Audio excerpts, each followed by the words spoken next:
Nos hablan entonces, vamos Sí, para... les marcamos.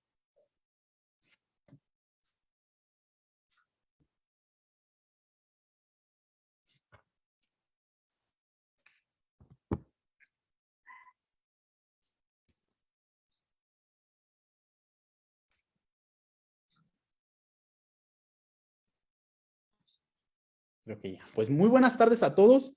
Soy Sergio Morales, director del Instituto Mexicano de Terapia de Esquemas, y estamos de nuevo aquí en nuestra sección favorita de En Vivos, hablando de esquemas con. Y hoy tenemos el gran placer y un gran gusto de poder contar con el apoyo de nuestra queridísima Carlita Pérez. Muchas gracias, Carla, por estar aquí, apoyarnos esta horita para hablar de algo que es un tema muy importante, sobre todo en el tema del consumo de sustancias, donde lo nombramos como cómo el estigma afecta al tratamiento y la conexión del usuario de sustancias psicoactivas. Entonces, pues muchas gracias, Carlita, por estar A aquí. ti, Sergio, muchas gracias por la invitación, para ti y para tu equipo. Para mí siempre es un gusto pues compartir con ustedes parte de la experiencia y aprendizaje que yo he adquirido en este tema de las adicciones, pero sobre todo relacionarme con la comunidad que tú diriges. Me parece un modelo muy interesante y sobre todo este interés que siempre le muestran a mantenerse en actualización constante, para mí es muy admirable. Entonces, encantada de estar con ustedes. Muchas gracias, Carlita. Gracias. En serio. Y para empezar a como familiarizarnos con el tema y empezar a conocer un poquito tal cual, cómo podríamos definir o qué es eso del estigma, porque creo que muchas personas puede ser un término medio raro. ¿A qué nos referimos cuando hablamos de ese estigma, Carlita? Sí, mira, Sergio, el estigma social es definido principalmente como una severa desaprobación que podemos generar a un individuo, y es una desaprobación social que está muy influenciada por el tema cultural, por estas influencias que vienen implícitas en nuestro contexto social donde nos desarrollamos, y esa desaprobación va muy enfocada a las características personales, creencias o comportamientos que puede tener alguna persona. En el caso de personas o individuos que tienen problemas con el consumo de sustancias psicoactivas o algún tipo de trastorno o enfermedad de salud mental, vienen a ser como los individuos más afectados por este fenómeno de discriminación o de estigma social. El estigma en salud mental y adicciones, pues tiene varias vertientes de afectación, ¿sí? Grave, tanto para el individuo directamente como para las personas que están en relación constante con él. Y bueno, el modelo de esquemas podría también ser como un modelo muy explicativo, ¿no? De cómo estas barreras o cómo estas limitaciones, cómo esta desmotivación que el mismo usuario va experimentando, justamente limitan su proceso de tratamiento. Ok. ¿Y cómo es que lo limita? O sea, algún a lo mejor ejemplo o algo para que la gente que nos está viendo más o menos comprenda esto, o sea, es que se estigmatiza a este tipo de personas, Carlita. Principalmente el estigma social aparece porque realmente no tenemos una comprensión, una empatía consciente, clara de la situación o condición que presenta en este caso la otra persona. Este desconocimiento influenciado también con estos constructos sociales que ya te mencionaba, pues obviamente desarrollan estas actitudes de desaprobación, de discriminación, de rechazo, de estigmatización, que producen que el individuo justamente aprenda a rechazarse, aprenda a identificarse como una persona enferma, como una persona insuficiente, y que esto justamente sabemos que impacta y desarrolla graves problemas en el área de salud mental, y también predispone a que se presenten conductas de riesgo, ¿no? Como es el caso del consumo de sustancias, entre otras conductas. Entonces, el estigma como tal, su verdadera naturaleza viene vinculada a esta condición de descomprensión, ¿sí? O de poca comprensión de la condición del otro.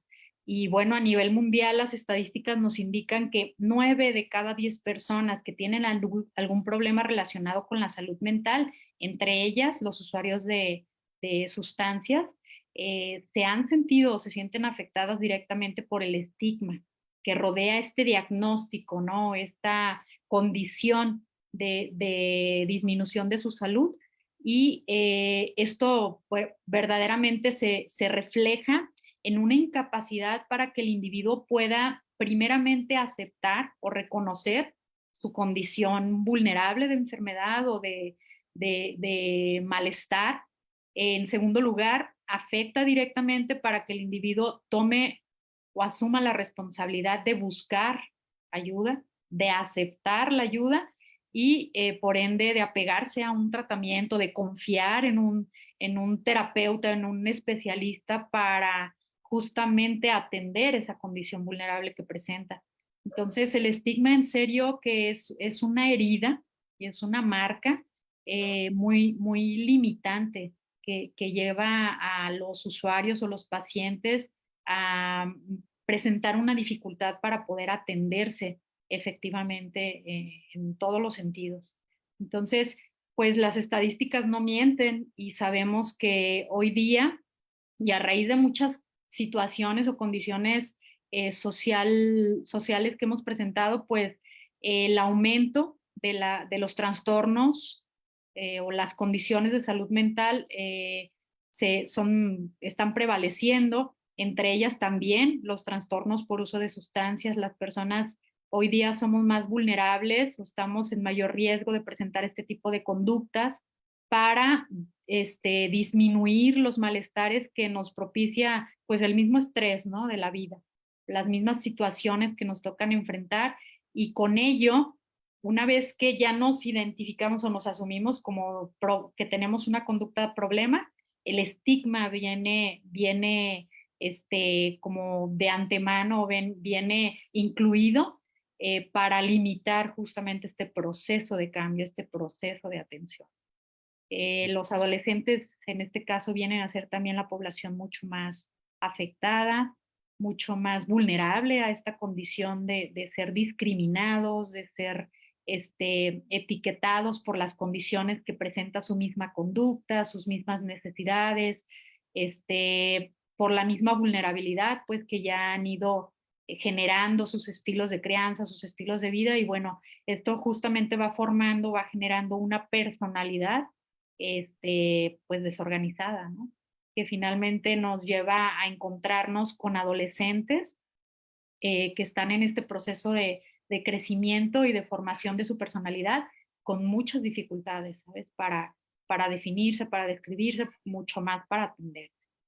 Entonces, esta es una realidad y pues hay una condición que también en el sentido de, hablando del estigma social, como profesionales en el área de la salud, nos lleva o nos predispone a estigmatizar a los pacientes. Y una de ellos tiene que ver justamente con el diagnóstico.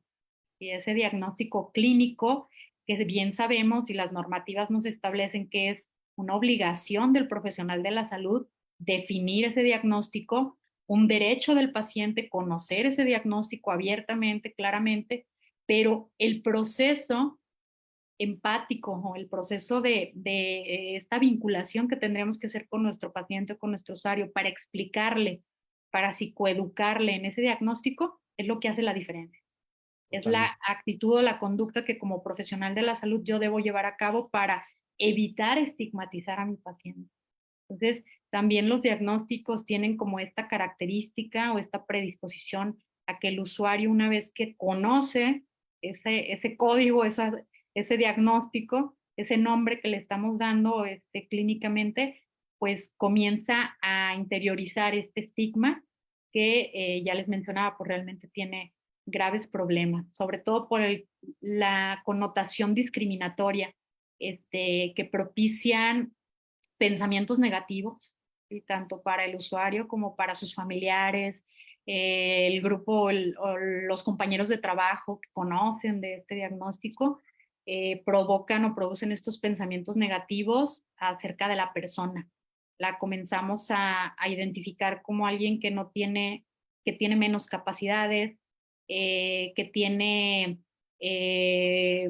una condición de riesgo para los demás, ¿no? Que nos puede contagiar, que nos puede malinfluenciar, que tiene un menor valor, en este caso como persona, como individuo, como incluso profesional, por el hecho de tener esta condición vulnerable de salud mental o algún tipo de adicción. Entonces, son diferentes, como te mencionaba yo, el estigma social tiene diferentes vertientes, los cuales nos ayudan a definir o identificar cómo está siendo afectado el individuo desde todas estas vertientes, pero también nos ayudan a como explicar, ¿sí?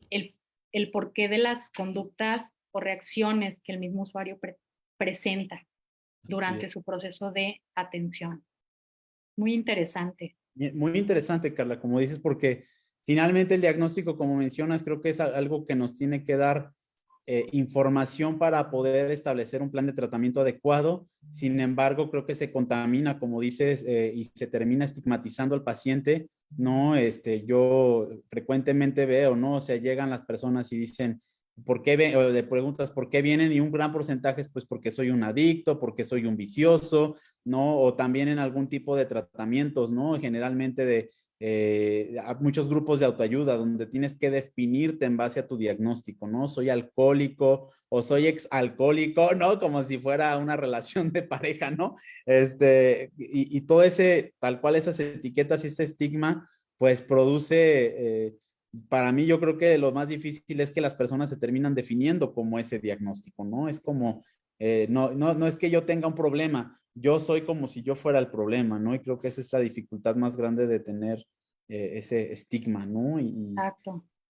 Sí, esta autodefinición que tú mencionas justo está muy vinculada con que pues esta persona interioriza ese, esa etiqueta, o ese nombre o ese concepto que ya se le dio y sobre todo lo interioriza con una fuerte carga de rechazo y así que es. esto conlleva pues a sentir vergüenza de sí mismo, a experimentarse minusválido y a incluso las personas lo ven así, lo califican así. Entonces, justo esa vulnerabilidad toma un sentido de incapacidad, que en realidad el usuario no lo tiene. O sea, probablemente sí está vulnerable, pero no es incapacitado para poder atenderse o tratar esa situación y generar cambios. Ahí es donde viene, es lo interesante pues de poder trabajar con este fenómeno que establece el estigma social. Y algo que está muy relacionado y que a nivel cerebral sobre todo se puede como identificar y que se ha estado estudiando es que el estigma social y esta interiorización del rechazo producen una desmotivación, ¿sí? Incluso a nivel cerebral.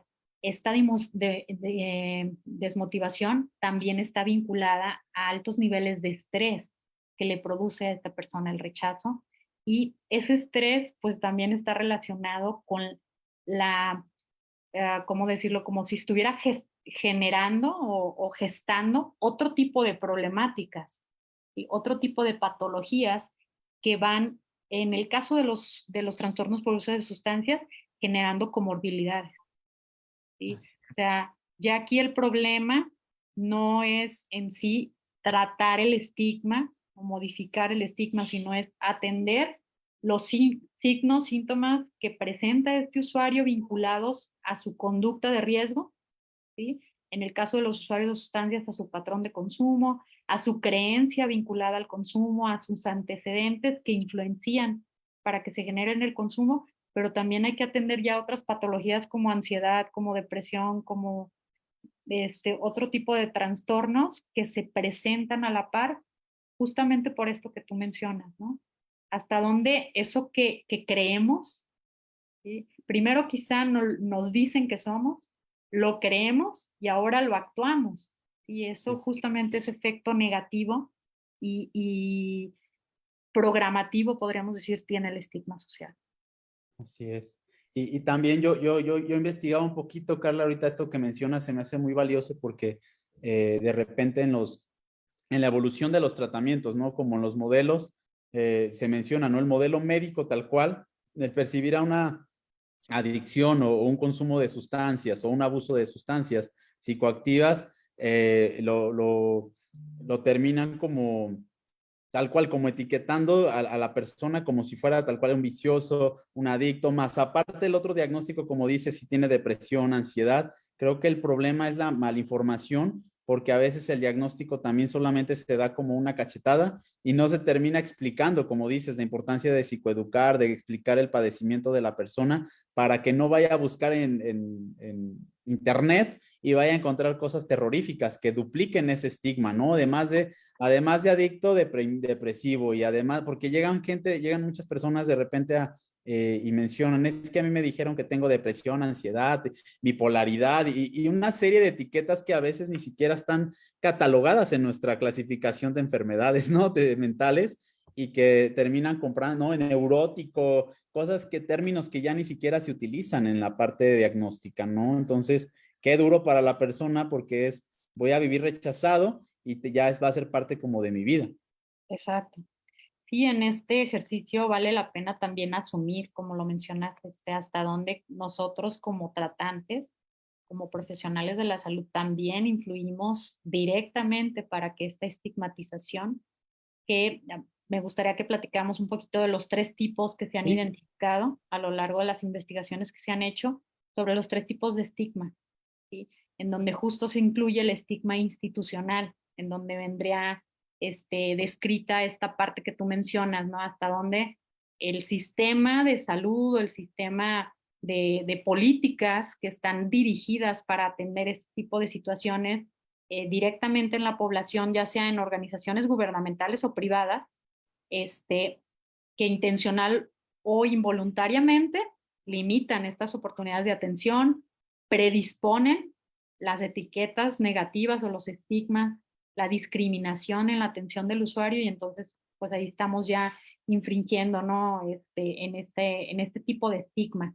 Otro tipo de estigma es el estigma público, estigma social, que implica principalmente actitudes negativas que la sociedad muestra, principalmente discriminatorias, que se tienen sobre las enfermedades de salud mental o adicciones. Y por último está el autoestigma, que se refiere a las actitudes negativas que incluyen vergüenza internalizada, que las personas con algún diagnóstico, con algún tipo de enfermedad de salud mental o por consumo de sustancias, tiene sobre su propia condición. Y entonces aquí es donde el individuo interioriza justamente ese, esa etiqueta, ese nombre, ese diagnóstico, lo asume como tal y entonces se ve mucho más limitado. De hecho, en varios estudios que se hicieron, el autoestigma eh, producen efectos negativos muy significativos en el proceso de recuperación de esta persona, ¿sí? Si el usuario finalmente o el individuo finalmente identifica o asume que tiene un problema y se está atendiendo, la realidad es que este autoestigma disminuye la esperanza de sanarse, de generar cambios, de mejorar. Su esperanza se ve reducida significativamente, produce una baja autoestima, la persona realmente se siente pues alguien enfermo, alguien incapacitado, con menos valía para hacer las cosas. Aumentan también los síntomas psiquiátricos, estos síntomas relacionados con trastornos de ansiedad, de depresión, se agudizan. También hay mayores dificultades en las relaciones sociales. Al sentirme incapaz e insuficiente, pues obviamente mis relaciones sociales no van a funcionar adecuadamente. Existe también una probabilidad reducida de permanecer de no apegarnos al tratamiento. ¿Sí? Me estoy atendiendo porque realmente me siento mal o porque los demás me indican que estoy mal, pero no me apropio de mi tratamiento, no me siento segura, no me siento cómoda, no me apego a lo que en este caso mis especialistas dicen. hay más dificultades para trabajar adecuadamente, problemas de atención también, renuncias constantes. Y bueno, algo que también se genera bastante es que a mediano o largo plazo el individuo se cansa justamente de esta condición, ¿sí? Justamente de estos tratamientos o atenciones fallidas, que él las califica como tal, porque realmente no logra el cambio, no mejora. Y entonces hay un rechazo también al tratamiento, a las probabilidades de buscar ayuda o de quedarse en un modelo de tratamiento. Entonces, sí son demasiadas consecuencias relacionadas con este estigma social que pues es como el fantasma, ¿sabes? Que acompaña a la mayor parte de los usuarios que todos atendemos y que muy pocas veces lo identificamos, lo conocemos, nos sentamos a platicar con él como ustedes lo hacen para preguntarle así como, ¿para qué estás aquí? ¿Sí? ¿Qué función tienes en la vida de esta persona? Porque nada más lo estás limitando para atenderse. Así Entonces, es. el modelo de esquemas, la terapia de esquemas es un modelo muy interesante para poder abordar justo el trabajo del estigma que presenta el usuario, ya sea un estigma público, autoestigma o institucional, porque también la mayoría de las veces pues lo llegamos a vivir. No sé si alguno de ustedes en algún momento ha vivido el rechazo o la negación de un servicio de salud simplemente porque la institución, el área o el lugar a donde llegaste está saturado, no tiene el servicio o no te quieren atender. Se siente muy feo, siente muy Claro. feo que no te atiendan cuando tú tienes una necesidad sentida y que finalmente te vas de ahí a lo mejor con un diagnóstico sin explicación, sin claridad. Bueno, realmente el mundo se viene encima. Sí, Sí. y Entonces, sí es una dándoles esa situación esperanza, ¿no? Como dices, de como, mucha desesperanza, es correcto. Entonces, sí es un tema poco tratado, poco identificado, como te menciono, pero muy importante de abrirlo y platicarlo adecuadamente con nuestros usuarios. así es. Así es, que también otro punto de este modelo médico que se me había escapado es esa, por un lado, esa sensación, el tratarlo solamente como el diagnóstico y solamente como una etiqueta, pues le generas, yo creo que en las personas generas como esa sensación de que no queda en él el tratamiento, ¿no? Pues como es una enfermedad mental, entonces solamente tomándome mis pastillas, ¿no? Entonces, pues va a perpetuar el problema, pues porque no está atendiéndolo emocionalmente, psicológicamente, pues que es la raíz del problema, ¿no? Exacto, Y, y, exacto. por, y por otro lado también, como mencionas, ¿no? A veces las instituciones en el afán de querer atender o de querer, algo por ejemplo que nos pasaba a nosotros en nuestra institución, es que si no había un consumo de sustancias, o había alguna problemática como un tema psicótico o incluso una ideación suicida, nosotros estábamos obligados a canalizar o a referir a las personas, ¿no? No Entonces, atenderlo llegan a ahí. otra institución, no les dan la atención o los dejan muy tarde, en un mes nos vemos, en 2 meses nos vemos, y entonces más pérdida de esperanza para el paciente, ¿no? Afortunadamente, hoy por hoy con la pandemia, y creo que las políticas que han cambiado, las políticas públicas de salud mental, pues ya nos permiten atenderlo al paciente con un tema de consumo de sustancias ya de manera integral y de manera multidisciplinaria y de manera también para atender todo el tipo de patología dual, ¿no? Si se presenta algún otro tipo de trastorno, ¿no? Entonces, Claro. para mí es algo bien importante, pero que empieza, como dices, desde la atención directa con la persona. Sí, sí, es todo un reto, Sergio, porque justamente estas normativas, protocolos de atención, valoración de que si cumple criterios de inclusión o no y que a dónde lo vas a canalizar, son elementos como que limitan justamente esta atención personalizada, humanizada que requiere el usuario, sobre todo hablando específicamente de los usuarios por consumo de sustancias o por trastornos de salud mental.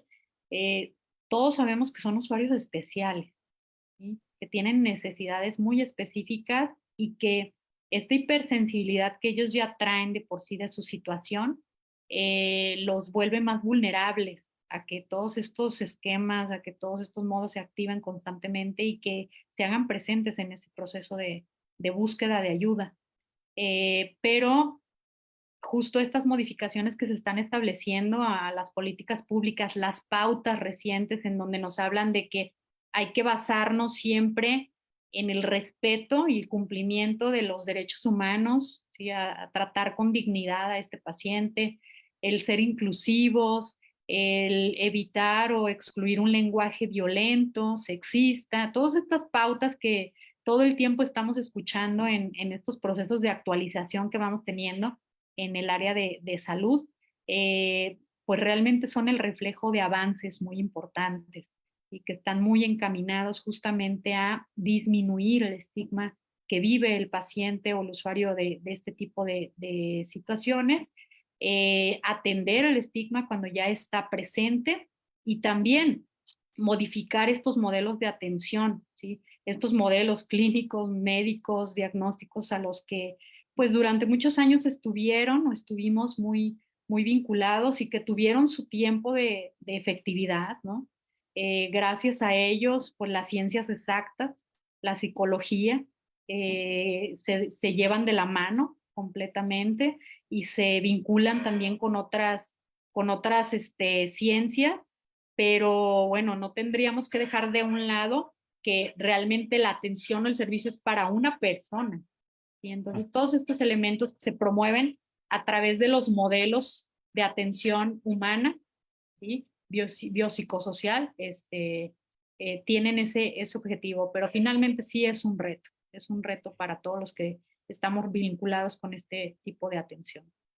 Sí, qué importante esto que mencionas, Carla, porque eh, si bien creo que los pacientes ya están como cansados, ¿no? De estar buscando un lugar para ser atendidos, de repente están como con todo el estigma social y el autoestigma, llegan a una institución donde dicen, ya no puedo con el problema y terminan también postergándolo, ¿no? Por ahí como menciona Lalo, ¿no? El tema de que no, por cumplir una cuota o cumplir un número, ¿no? No se terminan involucrando con las personas y empiezan a atender este tema del estigma que es tan importante, ¿no? Dejar de asumirse como adictos, como enfermos crónicos, degenerativos y que van a morir por ¿no? Que es algo que se define mucho el tema de la adicción y empezar a verlo como un comportamiento, como esos signos y síntomas que pueden ser atendidos y que para eso existen los tratamientos, pero creo que a veces ni siquiera los especialistas nos creemos el potencial que tiene nuestro tratamiento, ¿no? Ya están cansados, ya están como en una rutina y entonces terminan reestigmatizando al paciente, creo. Sí, y en este ejercicio también súper importante considerar vincular a estas redes de apoyo, ¿no? Estas redes de contacto que también el usuario tiene, porque si bien supongamos que el sistema de atención o de salud sí funciona y el usuario también ya está trabajando con este autoestigma, pero ¿qué pasa con la familia? ¿Y qué pasa con su contexto? Entonces, hay también varios estudios que se han hecho a nivel internacional en donde identifican cómo evoluciona favorablemente un usuario que es acompañado por sus familiares directos y también estos familiares directos están siendo atendidos, están generando cambios, están psicoeducándose sobre la situación que presenta el usuario y actúan o trabajan directamente con el proceso. A diferencia de aquellos usuarios o personas que son atendidas obligadamente porque los deriva un juez, porque tuvieron una falta administrativa, porque en el trabajo ya les aplicaron antidoping, los resultaron positivos a X sustancia. Esta condición de ir obligados o incluso de decidir, tengo un problema, creo que tengo un problema con mi consumo, voy a buscar ayuda, pero voy solo, voy sola, hace una gran diferencia en este porcentaje o en esta probabilidad de una evolución favorable y también del apego a tratamiento. Entonces, qué importante justo trabajar como coordinadamente, ¿no? En todos estos contextos o en todos estos elementos que influyen directa o indirectamente en la conducta, en las decisiones y en las emociones del usuario. Así es. Así es. Y qué valioso, o sea, como bien mencionas, Carla, cuando la familia se involucra, cuando hay estas redes de apoyo también institucionales, actividades como externas, ¿no? Como extracurriculares fuera del tratamiento, creo que permite esa integración más fácilmente y desde el estigma, por ejemplo, en la cuestión de familias, cómo los familiares a lo mejor tendrían que reaccionar, Carlita? Porque para que no se me olvide, adelanto a lo mejor un poco el tema, pero entonces como familiares, para también aquellos que nos están viendo, saludos a todos, ¿cómo podría reaccionar? Yo como familiar, porque por un lado el consumo a lo mejor de mi familiar me está generando problemas, pero también pues, si lo estigmatizo, lo estoy deprimiendo, lo estoy rechazando, le estoy generando más obstáculos. ¿Cómo tendría que reaccionar yo como familiar? Primeramente hay que informarnos. Sí, ya mencionábamos que una de las características naturales del estigma es esta desinformación, ¿sí? Que nos vuelve como nos genera este rechazo hacia la condición del otro. Entonces, la información, principalmente por parte de un especialista o alguien de mucha confianza que conozca la situación, nos ayuda a traducir en palabras sencillas qué es lo que está pasando con este familiar, ¿sí? Hasta dónde su situación o su condición es riesgosa, es peligrosa, hasta dónde es tratable, qué tipo de tratamiento requiere, qué tipo de comunicación le funcionaría, y dependiendo también como de su diagnóstico, de su condición de salud mental, qué necesidades tiene el usuario, que eso es súper importante y que realmente las familias muchas veces lo pasamos por alto, ¿no? A mí me tocó en su momento, cuando estaba muy metida en el área clínica, atender a usuarios que en serio se iban sin desayunar y que para llegar a la hora de cita tenían que trasladarse de un lugar a otro, tenían un trayecto de 1 hora. En ese trayecto de hora, o sea, en serio, llegar al lugar sin desayunar ya influía muchísimo en su proceso. ¿Sí? Totalmente. Pero el hecho de que su mamá no le ofrecía un desayuno, no se interesaba por darle aunque sea un licuado, impactaba mucho emocionalmente en los usuarios. Justamente esta actitud de rechazo, ¿no? Es tu problema, hazte cargo de él, no me involucro, causa muchísimas limitaciones. Entonces, sensibilizar y coeducar a la familia de cómo poco a poco él se puede ir integrando, también sin ser hostigante, ¿sí? Exacto. Sin también querer asumir la responsabilidad de la situación del otro, es muy enriquecedor. De hecho, la familia hasta se experimenta más cómoda, más segura de poder tratar o poder atender esta condición por la que está pasando mi familia. Incluso también nos ayuda a justo evaluar o tomar conciencia de que probablemente pues, genéticamente, por aprendizaje o por condiciones que estamos viviendo dentro del contexto familiar, yo también me puedo ver afectado, puedo estar presentando alguna situación que requiera servicio, ¿no? Que requiera atención. Entonces, también es un ejercicio muy interesante que debemos hacer con la familia. Y la Sí. familia incluye a todos aquellos que quieran o se interesen intervenir o sumarse al proceso. Amigos, conocidos, esa podríamos considerar que es la red de apoyo. Así es. Así es. Y como mencionas también, no sobreinvolucrarme, ¿no? Porque hay quienes no le dan un licuado para desayunar y hay quienes se los quieren llevar en silla de ruedas, ¿no? Que no Sí, necesiten silla claro. de ruedas, ¿no? Me sacrifico y voy y llevo, ¿no? Y creo que también eso puede generar, ahorita se me ocurre, ¿no? También que tanto puede generar un estigma de que la persona no puede, ¿no? Es La como, invalidez. otra vez, eres un inválido, ¿no? No queda en ti el tratamiento.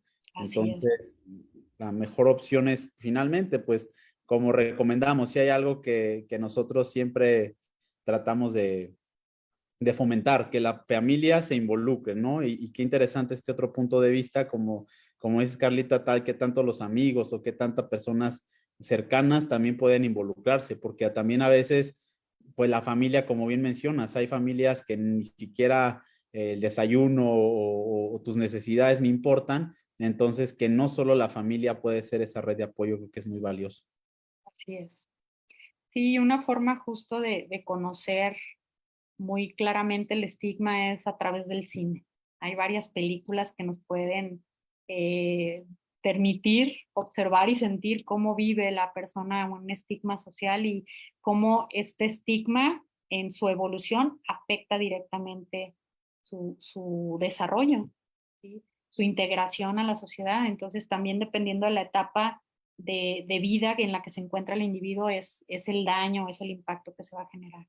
Es decir, redes de apoyo es algo clave, algo esencial.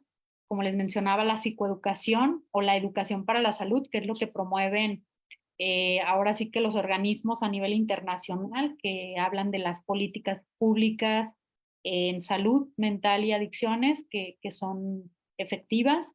El tema de la prevención, obviamente, y hablando en condiciones de salud mental y adicciones en nuestro país, pues la mayoría de los casos que se tienen que atender ya son en una condición de tratamiento, de atención correctivo, no de prevención.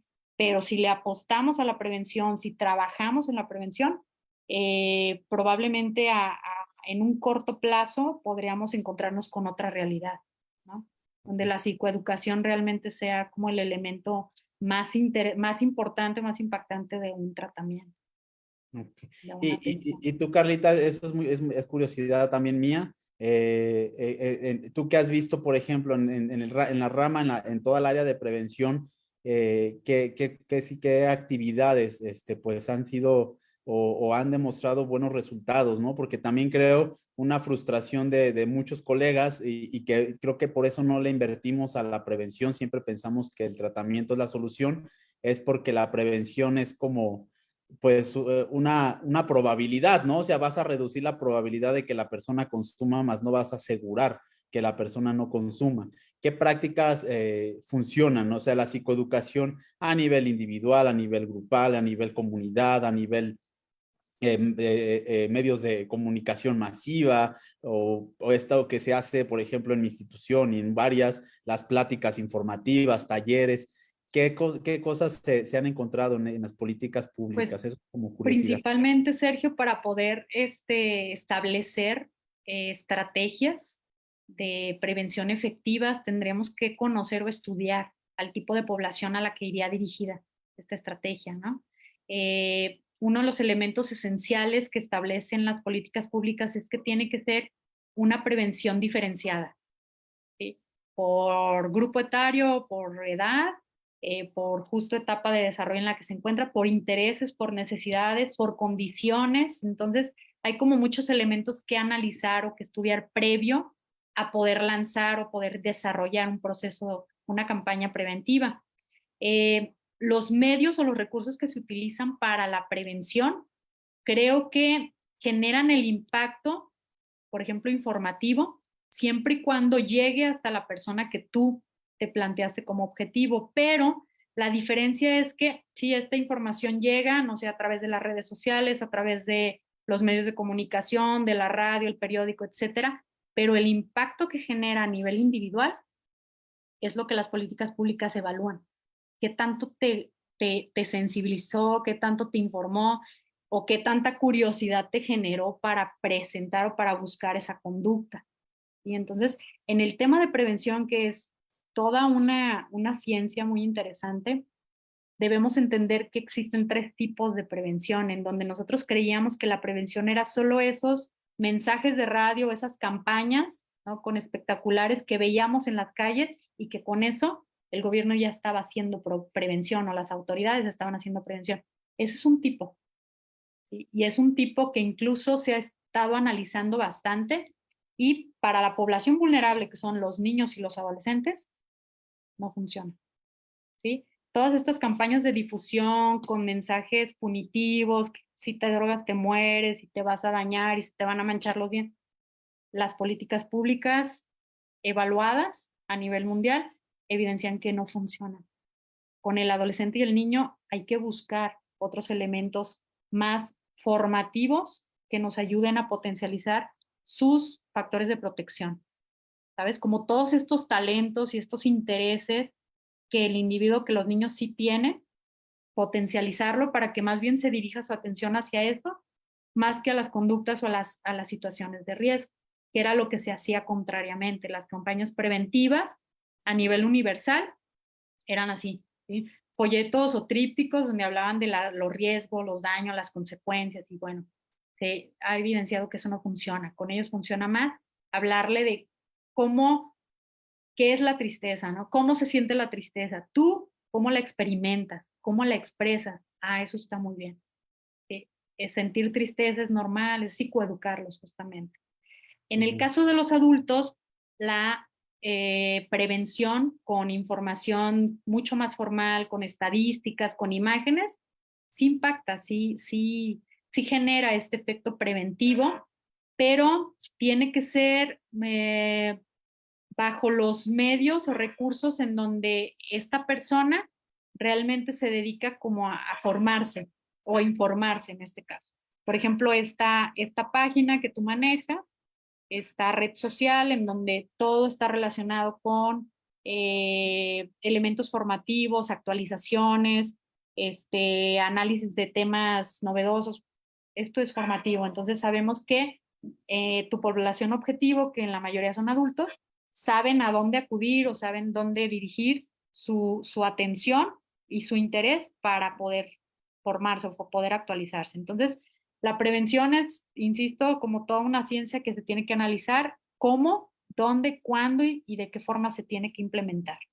Los otros dos tipos de prevención son la selectiva, como tú bien lo mencionabas, o sea, vamos identificando quiénes o en qué parte de la población o qué grupo de la población hay cierta vulnerabilidad, hay ciertas necesidades y ahí implementar como estrategias muy focalizadas para esa población. O la prevención individual, que tiene que ver justo con una ya orientación mucho más personal, más individual, todo un análisis de la situación para poder justo generar un plan de atención o de tratamiento si es que se requiere. Entonces, conocer o observar que la prevención tiene como toda esta gama o este abanico de posibilidades, abre la perspectiva a realmente creer o confiar en que la prevención es la estrategia más económica y más eficiente que podríamos nosotros utilizar como un elemento de orientación y de Sí. sensibilización. Perfecto, perfecto. Muchas gracias, Carla. Creo que es bien valioso esa información porque lo común, ¿no? Hoy por hoy se sigue todavía escuchando estos mensajes de radio, ¿no? Donde tal sustancia te mata, tal sustancia te hace daño, ¿no? Y pues qué interesante entender eso, ¿no? Que eso no está llegando realmente, no está desarrollando factores de protección y que los factores de protección pues finalmente están relacionados con nuestros esquemas adaptativos, ¿no? Que podemos Totalmente. trabajar, que podemos desarrollar en la terapia. Y hablando ya en el contexto tal cual terapéutico, ¿cuál es nuestro rol tal cual como terapeutas también para atacar este tema del estigma, Carla? Porque yo creo que muchos colegas sin querer a veces terminamos estigmatizando, ¿no? No nada más a las adicciones, ¿no? En cualquier lo veo yo, por ejemplo, mucho en pacientes o en personas que diagnostican con trastornos de la personalidad, ¿no? Y les tratan de sí dar la información, pero la persona se va con más dudas que soluciones, ¿no? Entonces, Claro. ¿cuál sería nuestro rol ahí en el consultorio de nosotros? Principalmente una recomendación importante es escanearnos todo el tiempo. ¿Sí? Escuchar activamente qué tipo de lenguaje o qué tipo de palabras utilizamos para, pues, psicoeducar o acompañar al paciente. Eh, Definir estas etapas de atención o de intervención que le estamos brindando, ¿no? Identificar o definir un diagnóstico clínico es esencial, es primordial para poder establecer o desarrollar ese plan terapéutico, ese plan de tratamiento, porque es la guía, ¿no? Es la ruta que nos daría la pauta de qué necesidades tiene el paciente y cómo lo voy a atender. Pero hablar de ese diagnóstico en la primera sesión, en la segunda sesión, en la segunda intervención con el usuario, es desinformarlo. Ahí es estigmatizarlo justamente, ¿sí? Es darle etiquetas que el usuario realmente no va a digerir amablemente y que entonces eso puede influenciar para que este proceso de motivación que yo estoy trabajando con él para que se anime a atenderse, se disminuya. Entonces el escaneo constante sobre cómo hablo, cómo me dirijo, cómo está mi sistema de creencias también, qué tanto influye mi sistema de creencias personal, cultural, moral en las intervenciones que yo hago con mis pacientes, hasta dónde predisponen también mi atención o mi forma de comunicarme con él, porque también mis prejuicios personales o propios se hacen presentes.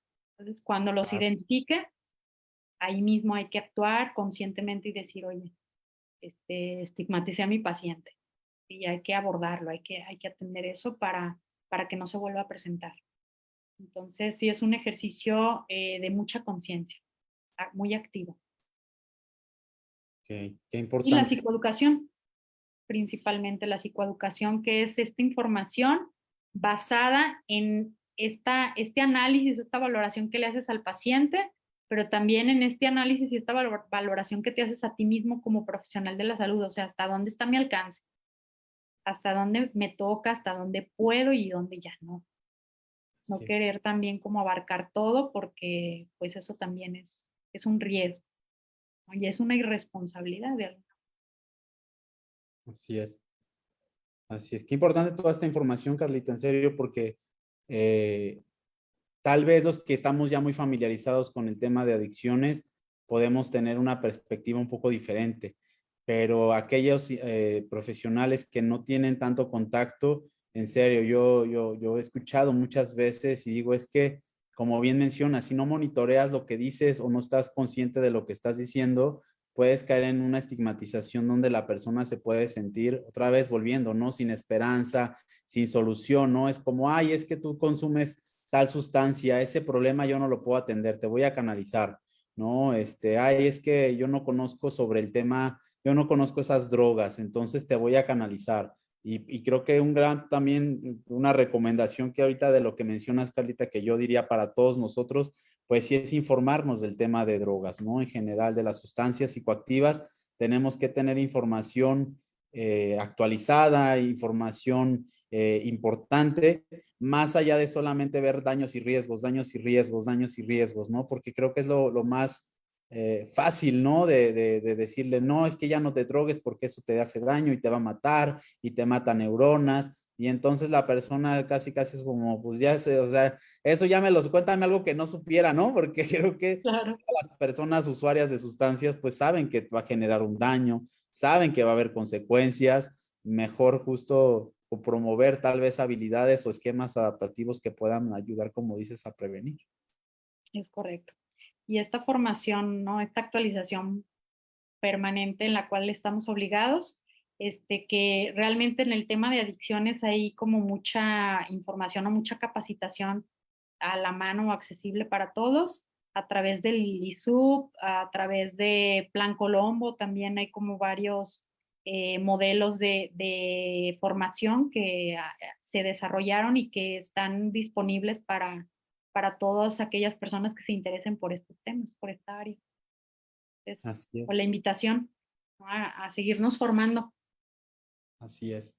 Y en temas relacionados, aún no tiendan, yo sería invitación para todos los colegas, aún no tengan pacientes, pues, usuarios de sustancias psicoactivas, creo que es parte de nuestra responsabilidad, no ser expertos obviamente en sustancias y la fenomenología y los efectos de las sustancias, pero sí conocer un poco, ¿no? Porque sabemos que hay muchísima prevalencia, muchísima incidencia en el consumo de sustancias y tenemos que estar bien informados porque si vamos a tener que dar una psicoeducación adecuada y fuera de estigmas, pues creo que tenemos que estar comprometidos con esa capacitación, ¿no? Estas páginas de internet no es como que tengan que forzarse a estudiar un curso, un diplomado, algo totalmente fuera de sus manos, pero sí información válida y confiable en páginas pues, correctas, ¿no? Oficiales, claro.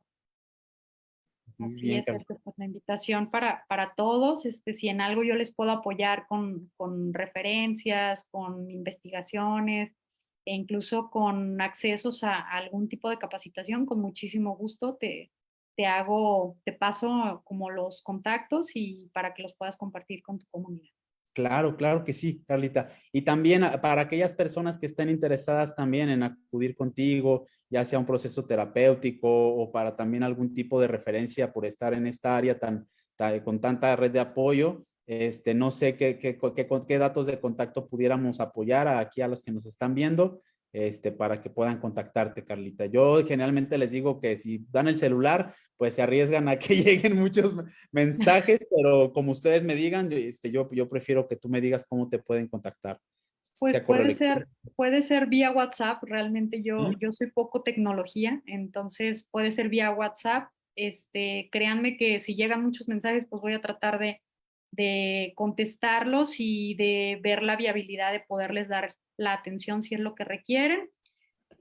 Porque sí, redes sociales, pues regularmente no las utilizo mucho. Está muy bien. Si puede ser también a través de ti, ya sabes, tenemos un contacto permanente, entonces también, que tú me digas, oye, tal persona me buscó, le pasé tu dato, entonces Perfecto. no tendré problema con eso. Excelente. Entonces ahí voy a agregar los datos. Muchas gracias, en serio, también las personas que nos están viendo. Como siempre, ultra agradecidos y súper motivados de que puedan estar aquí acompañándonos. A Rosa, a Lalo, a Isabel, por ahí saludos a Dodi, te manda muchos saludos, Carlita. Muchas A ver, gracias. mensajes tan lindos. Un Este, abrazo. Y también recuerden que si no alcanzaron a ver todo esta hora tan valiosa, tan importante de este tema tan increíblemente fundamental de todos, tanto especialistas como no especialistas, acuérdense que los migramos todos estos videos a la plataforma de YouTube en Terapia de Esquemas México para que ahí nos sigan y activen la campanita porque nos motiva más y más a seguir dando compartir esta información en general de la terapia de esquemas. Y Carlita, también el contacto que has tenido también con esta terapia, yo siempre les pregunto qué habrá cambiado en general en tu perspectiva, en tu vida, tanto profesional, personal, laboral, el haber conocido este modelo tan bonito. Pues mira, principalmente hablando específicamente del trabajo con usuarios de sustancias, es súper interesante el poder acompañar a una persona explicándole cómo eso que vivió en su infancia, cómo eso que aprendió de su sistema de crianza marcó muchas de las conductas que lo llevan a decidir consumir y cómo sí este consumo tiene una función en su vida. Entonces, personalmente me genera, no sé si va a estar bien dicho, pues, porque tampoco es que me enamore de mis pacientes, pero me genera mucho cariño al proceso de acompañamiento que llevo con estos usuarios, porque justo mucho de lo que ellos hablan y de lo que ellos sienten, que es lo que los lleva a consumir, cobra sentido. Y entonces también mi trabajo se hace mucho más fácil y bueno, para mí es como validar, ¿sabes? Validar parte de todas estas herramientas de trabajo que yo utilizo en el proceso con él, darme cuenta que sí funcionan.